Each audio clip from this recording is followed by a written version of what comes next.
se a sua rede de ponta é preparada para o futuro. E aí, isso pode ficar um pouco vago, né? Futuro, e daí o futuro? Eu preciso de do time to market, eu preciso de retorno de investimento, eu preciso, todas aquelas questões financeiras que a gente conhece muito bem. Só que o futuro pode ser ano que vem. O futuro pode vir um Covid e mudar tudo, né?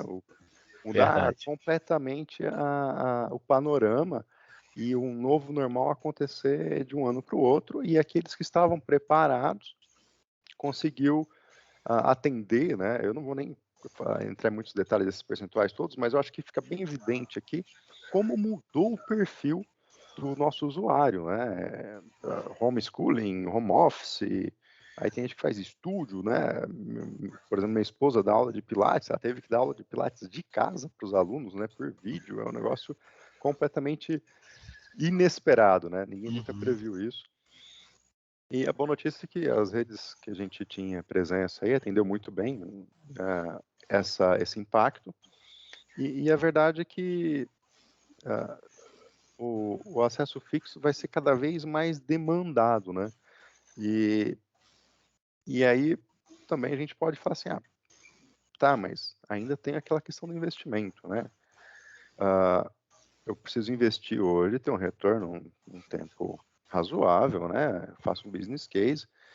E aí também pergunto, por que não aproveitar a mesma infraestrutura que você atende o residencial para atender, né, pequenas empresas, pequenos negócios, né, o centro comercial, ou até sites de telefonia celular, né, banda móvel, né, e que é um tema que vai crescer exponencialmente. Eu acho que todo mundo está acompanhando o 5G, como ele vai necessitar de backhaul, como que as células vão ficar cada vez menores e com isso vai aumentar a quantidade de células e não só a Nokia, mas o mercado entende que para escoar, né, para dar esse backhaul, não dá para fazer ponto a ponto. Vai necessariamente, para ter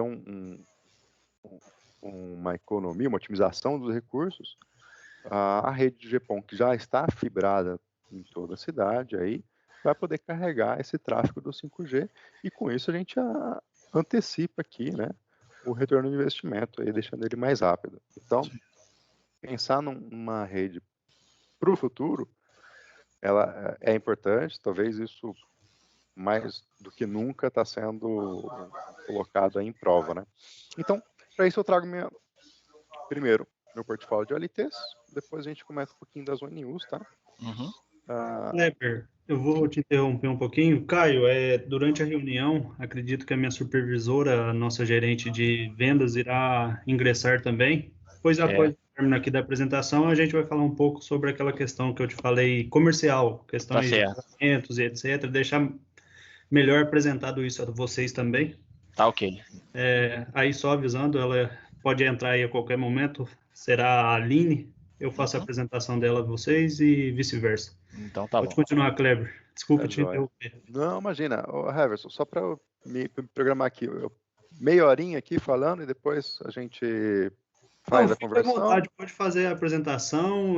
Depois, caso o Caio não consiga aí continuar, eu marco uma outra reunião para falar de comercial com ele, mas vamos apresentar a Nokia. O intuito aqui é apresentar a Nokia a eles. Vamos para cima disso. Legal, não, eu também, se precisar de uma segunda sessão, a gente comenta, aprofunda em algum tema, tá, pessoal? Aí é bem tranquilo. Então, bom, o portfólio de OLTs aqui eu dei uma resumida naquilo que a gente trabalha no Brasil, né, que está homologado na Anatel, que a gente faz forecast, trabalha junto ao parceiro, né, para fazer uma programação de importação desses chassis. Então aqui eu chamo de FX16, FX8, FX4. O 16, 8 e 4 é a quantidade de portas de serviço, né, portas GPON, que eu consigo equipá-los, né, sem contar a porta controladora, a porta de P-Link. Então eu posso pôr 16, 8 ou 4 portas de GPON, e aqui eu tenho meus pizza box, tenho um pizza box de 8 portas e um de 16 portas. Tá? Dentre os plataformas FX, todos usam as mesmas placas, mesmos SFPs, né, eles são todos intercambiáveis, então você pode ter um FX4 e FX8 que não vai ter que ter placa de linha diferente, né, de sobressalente, vai utilizar a mesma placa, isso ajuda na operação, né, e todos eles né, suportam tanto o GPON quanto a evolução para XGS e 25 GB PON, que a gente ainda, né, o padrão ainda não foi definido, não está batido o martelo, está um working group aí no 25 GB para definir todos os detalhes, mas a gente já tem o produto pronto, né, esperando, né, como a gente lidera também as padronizações, o produto está pronto, esperando a liberação pelos órgãos aí, né? Certo. Então, e essa família suporta a evolução para SDAN, né, o Software Defined Access Network, que aí vai mudar a forma que o OSS ou as gerências se comunicam com as OLTs, os protocolos de comunicação vão estar voltados para o mundo de TI. Então, eu consigo dizer que esse é um portfólio que protege o investimento, porque ele é field-proof, a gente consegue mostrar que ele funciona tanto em Layer 2, Layer 3, MPLS, com uma flexibilidade muito grande, né, de arquitetura. E ele é future-proof, porque eu consigo colocar o CGS, que a gente está caminhando para ele agora, nesse ano, no ano que vem, a gente consegue ver o mercado brasileiro já se movimentando. E com o mesmo chassi, você vai conseguir colocar o 25 GB PON, que é um passo daqui, sei lá, 3 anos, né? Mas já suportado no equipamento que você compra hoje. Bom, com isso, né, nessa família de OLTs, eu tenho um chipset da Nokia, né, desenvolvido pela Nokia, desenhado para ter uma baixa latência, para ter um baixo consumo, para conseguir, né, colocar mais processamento numa mesma placa e por isso conseguir chegar lá no 25 GB sem grandes problemas aí, né, tecnológicos, a gente já está preparado para ele. Falando de 25 GB, e falando daquele retorno de investimento, com essa família eu consigo atender o transporte do 5G. Aí alguém podia falar assim, o XGS qualquer XGS poderia, né? Isso aí, do mercado também transporta 5G, né? O XGS sim, mas transporta o backhaul do 5G, que tem uma certa exigência de latência. Só que eu consigo também fazer a evolução do front haul do 5G, né? Separar a eletrônica da antena do 5G, né? Desagregar, né? Simplificar a antena e fazer o front haul. E aí eu preciso de uma latência super baixa, que isso só vai ser conseguido com o 25 GB PON. Nem tanto pelo tráfego, mas pela latência que ele vai proporcionar aí para o 5G, que precisa de baixa latência. Ok. Aqui a gente fala do 25 GB PON, né? Custo certo, time to market, desempenho. Acho que pode ser que vocês já tenham tido outros vendors, né? Pode estar promovendo uma outra evolução do XGS. O que a gente tem a dizer é que 50 GB PON não acontece em 2, 3 anos. O mercado de chipset, né? O mercado de lasers, né? De TI está indo para 25 GB. Então, quando a gente fala de 25 GB, a gente aproveita, né, o data center que estão evoluindo para 25 GB e usa o mesmo laser para telco. E aí a gente consegue um custo menor, né, mais viável para essa evolução. Então, para 50 GB, vai ter essa evolução para 50 GB, daqui a gente entende que com uma janela de tempo maior, tá? Então, esse é o nosso posicionamento. Aqui eu tenho uma série de placas, tá, pessoal? Eu quero mostrar aqui a força que tem essa plataforma FX. Eu tenho, deixa eu colocar o laserzinho aqui para ver o pointer, né? Eu tenho a FantF, que ela é 480 gigabit por segundo, né, a capacidade de processamento. Ela tem interface de 10 GB. E essa, vamos dizer, é o nosso bad boy, é o nosso carro forte, é ela que atende 100% da demanda aqui do Brasil, né, dentre todas as grandes operadoras e todas as SPs que a gente já mencionou ali, é a FantF. Custo-benefício excelente, né? Lógico, aí você tem uma aplicação que precisa de 100 GB. Temos uma transição para o 100 GB, onde eu vou colocando portas de 100 GB, uma ou aqui eu consigo colocar 2 portas de 100 GB, né, e também colocar portas de 10 GB ou portas de 40 GB. Então, eu vou equipando, né, trocando minhas placas à medida que o cliente né, tem a demanda. Então, mas uma oferta inicial, né, sempre, a custo-benefício é FantF, esse é o nosso padrão. Tenho placas só de uplink, né, você fala assim, eu tenho uma FantF, já estou com 4 portas de 10 GB, né, preciso mais portas de 10 GB, não quero ir para um 100 GB ainda. Eu te equipo com FNIO, então eu posso colocar mais 8 portas de 10 GB na sua OLT com FantF, sem consumir os slots de serviço, tá? Você tem um FX8, você vai ter 8 placas de GPON, você pode ter mais 2 FantF e mais uma FNIO. Então, você vai ter 3 slots para fazer uplink. Então, vai ter uma configuração que a gente chama de non-blocking, né? Sempre non-blocking. Se eu tenho 16 portas, 16 slots de GPON com 16 portas de 10 GB, com a FantF e a FNIO, eu te consigo dar todo o throughput para dar 100% de throughput para todas as portas. Isso é importante, não tem nada que, tem pegadinha, eu não vou conseguir, né, eu vou precisar evoluir. Não, não tem. Aqui o barramento, o software, tudo todo preparado para dar 100% da capacidade da caixa, tá? Mas eu vou pôr 100% de TGS. Então a gente não está falando de FantF, a gente está falando de FantH, talvez, ou FantG, depende se for um mix. Então aí a gente começa a falar de não o padrão, mas da evolução, ok? Tenho placas ponto a ponto, você fala assim, eu tenho empresa assim, só que as empresas não querem GPON, né? Elas querem Giga Ethernet, eu tenho que dar uma porta giga para elas. A gente pode colocar na sua OLT, nas mesmas, né? Uma placa de gigabit Ethernet ou 10 gigabit Ethernet para você fornecer para o seu usuário uma interface de 10 GB Ethernet, tá? Então, essas placas Ethernet e placas de GPON. Aí eu falo do nosso Bad Boy de novo, a FLTB, que é o GPON, que evolui depois para XGS, e aqui eu tenho minha placa Multipon que carrega GPON, XGS, MPM, TWDM-PON e já a 25 GB PON aqui já em protótipo, já em laboratório, prova de conceito, já pronta para isso, tá? 16 portas GigaPON, né? GPON, é o nosso padrão. A gente tem uma porta, sei lá, de 32, que a gente não traz para o Brasil, porque 2 placas de 16 é mais econômica do que a de 32, que ela traz uma série de tecnologia. A gente acha que isso ainda não é necessário no Brasil. O que vende melhor é FLTB mesmo. Aqui eu trago mais detalhes, né? O que a gente traz para o Brasil, o que a gente homologa na Anatel, o que a gente acredita que tem demanda, atração.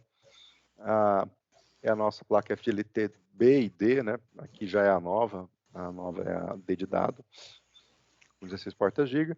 Depois eu tenho a placa Multipon, que pode ter 16 GPON, 16 XGS ou 16 Multipon, ou um mix disso tudo, tá? Eu posso pôr 8 de cada, ou 2 e 14, pode ser um mix que melhor atendeu a demanda aí da implantação.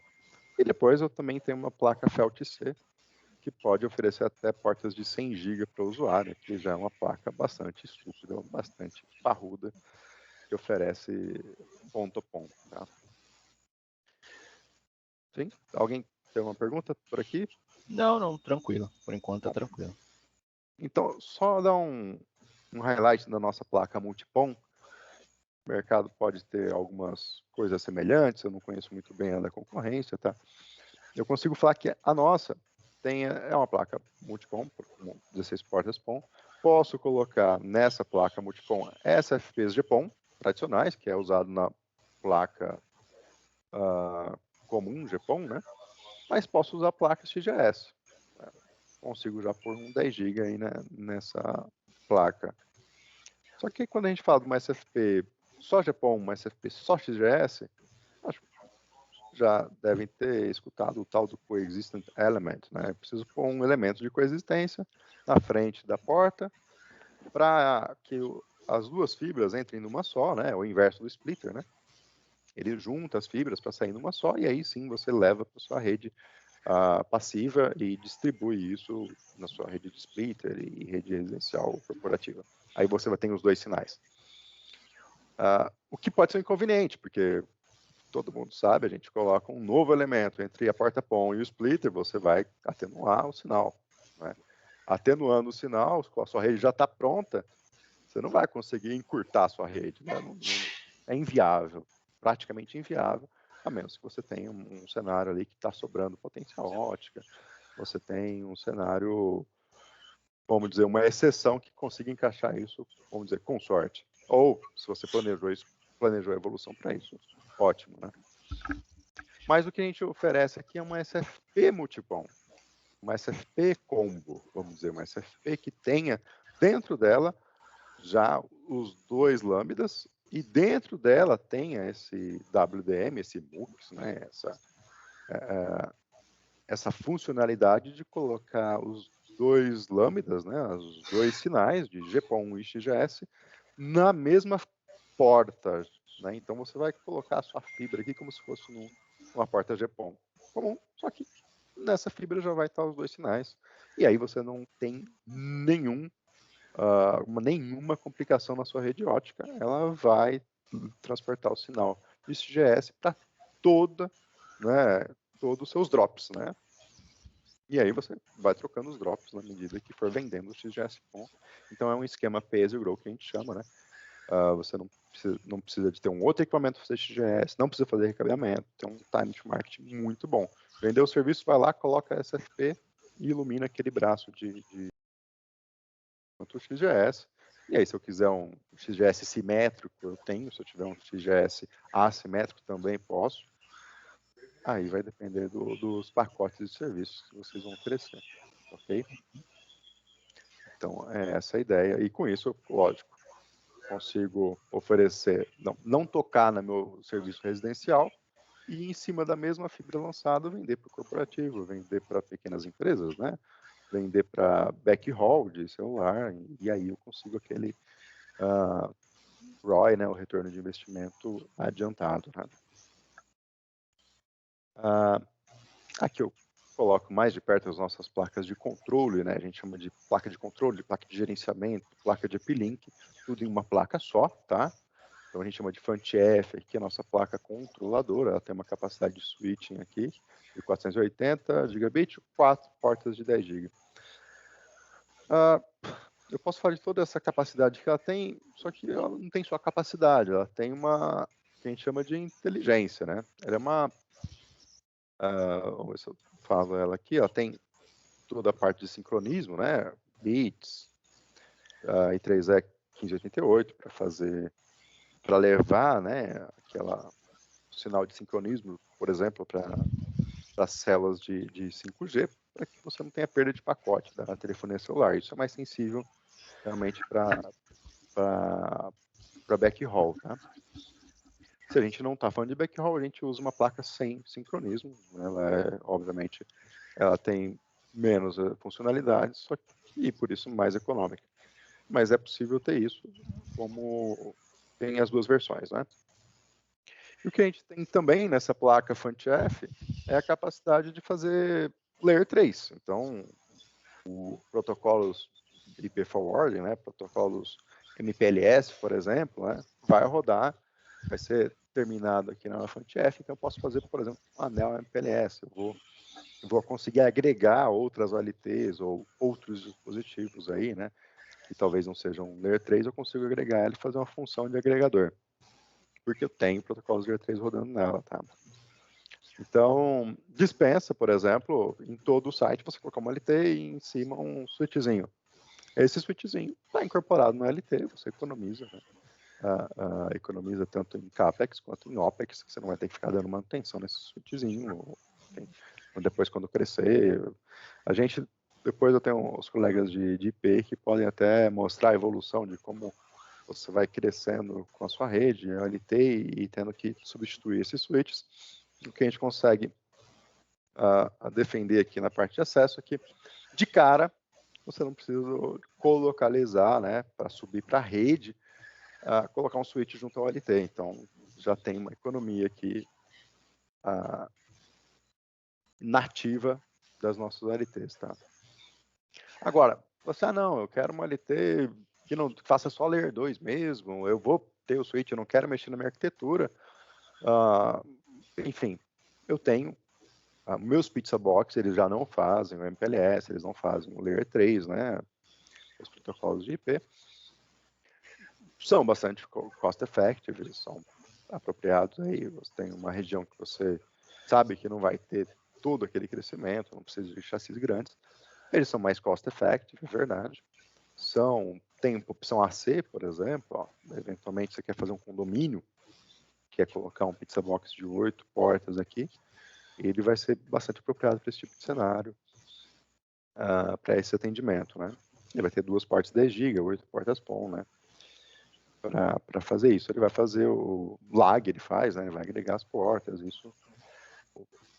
Eles vão estar disponíveis. E eles também estão disponíveis para a evolução ao SDAN, né? Então, o nosso Pizza Box de cima aqui, ele vai suportar XGS também, né? Mas aí ele é um ou outro, né? Ou ele suporta o GPON, ou ele suporta o XGS, vai suportar 8 portas de 10 GB e vai estar pronto para o SDAN. Algo que eu não comentei aqui, que toda a nossa linha tem a opção outdoor. Então, você quer colocar a minha OLT dentro de um armáriozinho e pendurar ele no poste, para não ter um prédio, né? Para ter um aluguel de prédio, você pode colocar os nossos, que eles suportam até 65 graus de operação. Então, sem nenhuma novidade aí, você pode... Todo o nosso portfólio de OLTs, tá ok?